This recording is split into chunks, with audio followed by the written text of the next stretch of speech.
আউযু বিল্লাহি মিনাশ শাইতানির রাজিম। বিসমিল্লাহির রহমানির রহিম।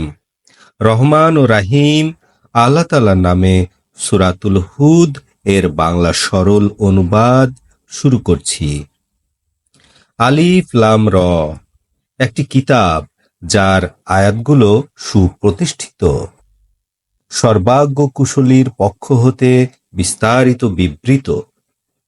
আল্লাহ ছাড়া তোমরা কারো দাসত্ব করবে না। নিশ্চয় আমি তোমাদের জন্য ভয় প্রদর্শনকারী এবং সুসংবাদদাতা। এবং তোমরা তোমাদের রবের কাছে ক্ষমা প্রার্থনা করো এবং তার দিকে ফিরে যাও। তিনি নির্দিষ্ট সময় পর্যন্ত ভোগ বিলাসের উত্তম বস্তু ভোগ করার সুযোগ দিবেন এবং প্রত্যেক সৎকর্মশীলকে তার সৎকর্মের বিনিময় দান করবেন। এবং যদি তোমরা ফিরে যাও তাহলে নিশ্চয় আমি তোমাদের উপরে মহাদিবসের শাস্তির ভয় করছি। তোমাদের সবার আশ্রয়স্থল আল্লাহর কাছে, তিনি সবকিছুর উপরে ক্ষমতাবান।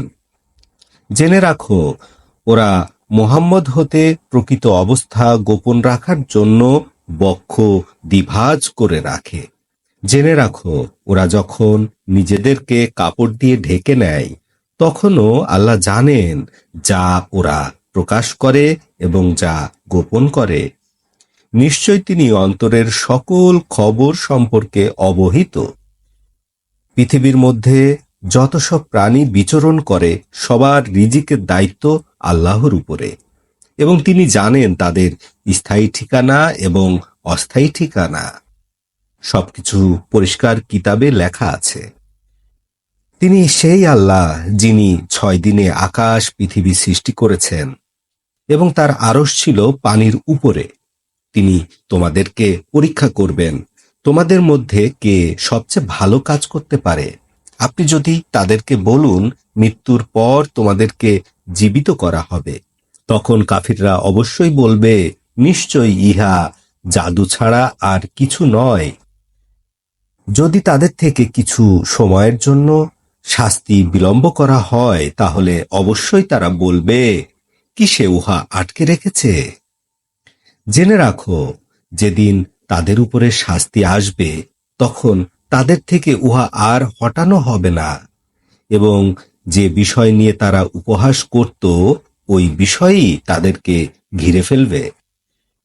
যদি কোনো মানুষকে আমার রহমতের স্বাদ গ্রহণ করানোর পরে ওই রহমত তার থেকে কেড়ে নেই, তাহলে সে নিরাশ হয়ে পড়ে, অকৃতজ্ঞ হয়। তার উপরে যে বিপদ এসেছিল ওই বিপদ দূর করার পরে যদি আমি তাকে নিয়ামতের স্বাদ গ্রহণ করাই, তবে অবশ্যই সে বলবে, আমার বিপদ চলে গেছে। নিশ্চয়ই সে হবে আনন্দিত, গৌরবান্বিত। এরা ছাড়া যারা ধৈর্য অবলম্বন করে, সৎকর্ম সম্পাদন করে, তাদের জন্য রয়েছে ক্ষমা এবং বড় বিনিময়। আপনার কাছে যে ওহী করা হয়েছে মনে হয় যেন উহার একাংশ আপনি ত্যাগ করেন, এবং তাদের এই কথা বলার কারণে আপনার মনটা সংকীর্ণ হয়ে পড়েছে যে কেন তার উপরে ধনভাণ্ডার অবতীর্ণ হয় না, কেন তার সাথে ফেরেশতা আসে না। নিশ্চয় আপনি শুধু ভয় প্রদর্শনকারী এবং আল্লাহ তাআলা সর্ববিষয়ের দায়িত্বশীল।